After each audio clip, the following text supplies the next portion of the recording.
between her 4th and 6th rib on her right side, I place my stethoscope there. And I hear crunch, crunch, crunch as she breathes in and out. Pleurisy. Okay? So from your breath sound, you document it as a pleural friction rub. Now, do you want to confirm that you think that there's a problem with the pleura? What would you do? Can you do the breath sounds? That's my point. Oh, okay, that's what From you your just breath did. sound, Okay. you heard a pleural friction rub. So what would you do to kind of rule this in? Tactile fremitus. What do you get when you have pleural effusion? More vibration. With pleural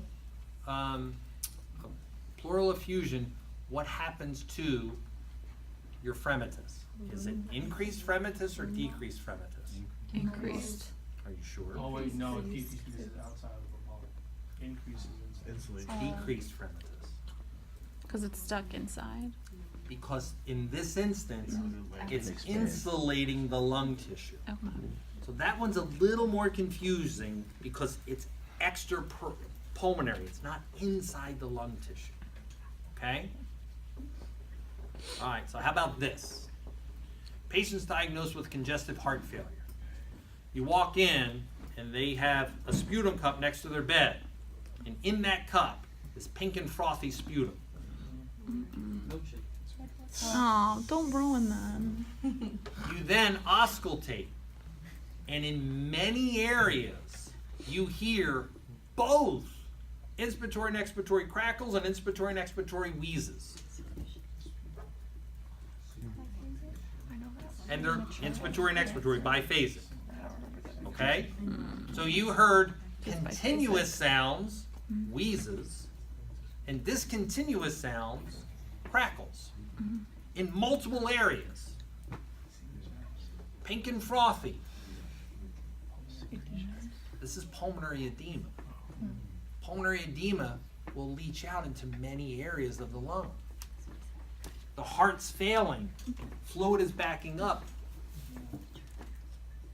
Does that make sense? What if you're told on a chest x-ray, no, hold on. What if through auscultation, okay, you hear a bronchial breath sound between the left, 5th, and 6th rib, between your anterior axillary line and your mid-axillary line. You heard a bronchial breath sound there.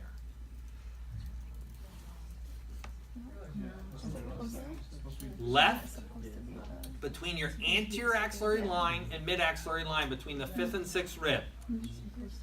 You then perform mediate percussion. And you hear a thud.